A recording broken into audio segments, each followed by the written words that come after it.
ഒരുപക്ഷെ കാൽപന്തിന്റെ പൂർണ്ണതയ്ക്കായി ദൈവം ഏറ്റവും കൂടുതൽ തയ്യാറെടുപ്പ് നടത്തിയ സൃഷ്ടിയായിരിക്കും ലയണൽ മെസ്സി എന്ന ഇതിഹാസത്തിന്റെ ജന്മം. കാരണം അയാൾക്ക് കീഴടക്കാൻ ഇനി ഉയരങ്ങളും ദൂരങ്ങളും ഒന്നും ബാക്കിയില്ല. ലോക ഫുട്ബോളിന്റെ ഭൂമികയിൽ അയാൾ അജയ്യനാണ് എന്ന് തെളിയിച്ചുകൊണ്ടിരിക്കും. എത്ര മനോഹരമായിട്ട് എഴുതി വെക്കപ്പെട്ട കാവ്യം പോലെ ഒരു കരിയറാണ് ലയണൽ മെസ്സിയുടേത്. ആരാധകർക്ക് ഒരുപാട് പ്രതീക്ഷകൾ നൽകിയ അദ്ദേഹത്തിന്റെ വരവ്, ലാമാസിയ പ്രൊഡക്റ്റ് ആയിട്ട് ബാഴ്സലോണയ്ക്ക് വേണ്ടി അരങ്ങേറിയ കാലം മുതൽ തന്നെ അയാൾ ഇതിഹാസങ്ങളുടെ നിരയിലേക്ക് ചേർത്ത് വെക്കപ്പെടാൻ നിയോഗിക്കപ്പെട്ടവനാണെന്ന് എല്ലാവരും മനസ്സിലാക്കിയിരുന്നു. പിന്നീട് എപ്പോഴും വിജയങ്ങളുടെ സനിത്തിലിരിക്കുന്ന ആളുകൾക്ക് മറ്റുള്ളവരുടെ പരാജയപ്പെട്ടവരുടെ വൈകാരികതയുമായിട്ട് ചേർന്ന് നിൽക്കാൻ പറ്റില്ലല്ലോ. അങ്ങനെ ലയണൽ മെസ്സിയെ അദ്ദേഹത്തിന്റെ കരിയറിന്റെ പീക്കിൽ നിന്നും ട്രഞ്ചിലേക്ക് ദൈവം തള്ളിയിടും. അന്ന് കോപ്പ അമേരിക്ക ഫൈനലിൽ ആകാശവാണി ഒരു പെനാൽറ്റി സ്പോട്ട് കിക്ക് ആകാശവാണി പോലെ വിട്ട് ലയണൽ മെസ്സി മോങ്ങി വിരമിച്ചു എന്ന് വിരോധികൾ പാടി നടക്കുമല്ലോ. വിരോധികൾ മാത്രമല്ല, ആരാധകരും എല്ലാവരും പാടി നടക്കുന്ന ഒരു കഥയുണ്ട്. ആ മോങ്ങി വിരമിച്ചത് ലയണൽ മെസ്സിയുടെ കരിയറിൽ ഏറ്റവും വലിയ ഡിച്ചായിട്ട് പലരും പറയുന്നുണ്ടെങ്കിൽ പോലും ആ കരച്ചിൽ തന്നെയാണ് എല്ലാവരെയും ലയണൽ മെസ്സി എന്ന വ്യക്തിയിലേക്ക് കൂടുതൽ അടുപ്പിച്ചു വെച്ചത്. വൈകാരികമായിട്ട് കുറെ ആളുകളുമായിട്ട് ഒരുപാട് ആഴത്തിൽ ലയണൽ മെസ്സി അങ്ങ് ബന്ധപ്പെടാൻ ആ കരച്ചിൽ സഹായിച്ചു എന്നുള്ളതാണ് സത്യം. പിന്നീട് ലയണൽ മെസ്സിയുടെ കരിയറിൽ നമ്മൾ കണ്ടത് PSG ചെല്ലുമ്പോഴുള്ള ചില തിരിച്ചടികൾ, അങ്ങനെ വനവാസത്തിന്റെയും താഴ്ചകളുടെയും തകർച്ചകളുടെയും ഒരു കാലഘട്ടം. പിന്നെ കണ്ടത് ലയണൽ മെസ്സി എന്ന മനുഷ്യന്റെ ഗ്രേറ്റ് റിഡംഷൻ. ആ ഗ്രേറ്റ് റിഡംഷനിൽ എതിരെ വന്ന പ്രതിസന്ധികളും പ്രതിബന്ധങ്ങളും എല്ലാം ആ മനുഷ്യന് മുന്നിൽ ഒന്നും അല്ലാതായിപ്പോയി. ലയണൽ മെസ്സിക്ക് പിന്നീട് ദൈവം വേണ്ടതെല്ലാം വാരിക്കോരി കൊടുത്തു. ഒരു ഫെസിലിറ്റേറ്ററിനെ പോലെ ആയി മാറി സൃഷ്ടാവ് ലയണൽ മെസ്സി എന്ന വ്യക്തിയോട്. പിന്നീട് അയാളെ കാൽപന്തിന്റെ പൂർണ്ണതയിലേക്ക് പതിയെ കൈപിടിച്ച് നടത്തിയെന്ന് പറയാം. ഇപ്പൊ ലയണൽ മെസ്സി എടുത്ത് നോക്കിക്കഴിഞ്ഞാൽ അയാൾക്ക് ചുറ്റും എല്ലാം ഉണ്ട്.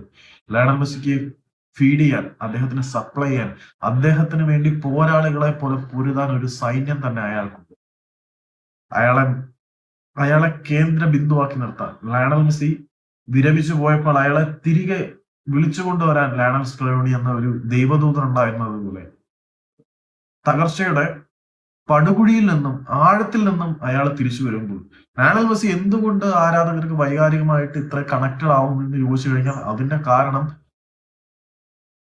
മനോഹരമായ ഒരു കാവ്യം പോലെ രചിക്കപ്പെട്ട അയാളുടെ വിധി തന്നെയാണ്. കാരണം ആ വേദനയുടെ ഗർത്തത്തിൽ നിന്നും ലയണൽ മെസ്സി ഉയർന്നു വന്നതുകൊണ്ടാണ് മെസ്സിയുടെ ആരാധകർക്ക് ഇത്രമാത്രം സന്തോഷിക്കാൻ കഴിയുന്നതും.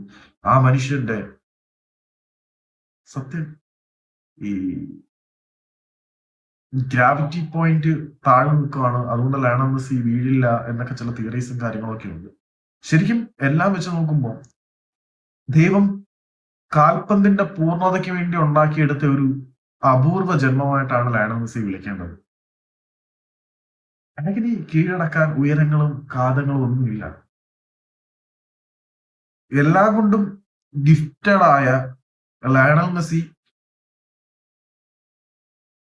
At the end of the day Lionel Messi തന്നെ ആയിരിക്കും വിജയിക്കുന്നത്. മഹാഭാരതത്തില് അർജുനനെയും കർണനെയും എന്ന പോലെ ഇപ്പം ക്രിസ്ത്യാനോടെയും ലയണൽ മെസ്സിയുടെ അവസ്ഥ നോക്കിക്കഴിഞ്ഞാല്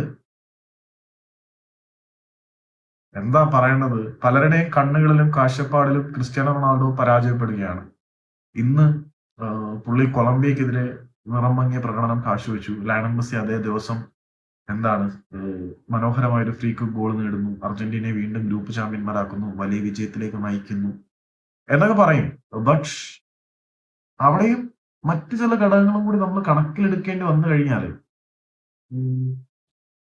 ക്രിസ്ത്യാനോ ഉസ്ബെക്കിസ്ഥാനെതിരെ ഗോൾ നേടിയപ്പം ഉസ്ബെക്കിസ്ഥാന്റെ ഫിഫ റാങ്കിങ്ങിനെ കുറിച്ച് പറയാനും കളിയാക്കാനും ആളുകൾ ഉണ്ടായിരുന്നു. ഇപ്പം ലയണൽ മെസ്സി ജോർദാനെതിരെ കളിക്കുമ്പം ജോർദാന്റെ ഫിഫ റാങ്കിങ്ങിനെ കുറിച്ച് ചർച്ച ചെയ്യാനോ ശ്രദ്ധിക്കാനോ പോലും ആളുകൾ വരുന്നില്ല. അവിടെയാണ് ലയണൽ മെസ്സി എന്ന മനുഷ്യൻ എപ്പോഴും ഗിഫ്റ്റഡ് ആണ് എന്ന് പറയേണ്ടി വരും. ഇപ്പം കഴിഞ്ഞ വേൾഡ് കപ്പിൽ സൗദി അറേബ്യക്കെതിരെ പരാജയപ്പെട്ടു തുടങ്ങുമ്പോൾ ലയണൽ മെസ്സി ഏറ്റ പരിഹാസങ്ങളും ആക്ഷേപങ്ങളും ഒട്ടും ചെറുതല്ലായിരുന്നു. ആ ആക്ഷേപങ്ങളുടെയും പരിഹാസങ്ങളുടെയും നടുവിൽ നിന്നും പിന്നീട് തുടർച്ചയായി മത്സരങ്ങൾ ജയിച്ച് ലയണൽ മെസ്സിയും അർജന്റീനയും ചാമ്പ്യന്മാരാകുമ്പോൾ അതൊക്കെയാണ് പറയുന്നത്. മനോഹരമായ കാവ്യം പോലെ രചിക്കപ്പെട്ട തിരക്കഥ പോലെയാണ് ലയണൽ മെസ്സി എന്ന ഇതിഹാസത്തിന്റെ ജന്മത്തിനായി സൃഷ്ടാവ് തീരുമാനങ്ങൾ എടുത്തിരുന്നത്. അത്രയൊക്കെയുള്ളൂ പറയാൻ. മെസ്സി തെളിയിച്ചു കഴിഞ്ഞു, തെളിയിച്ചുകൊണ്ടിരിക്കുന്നു.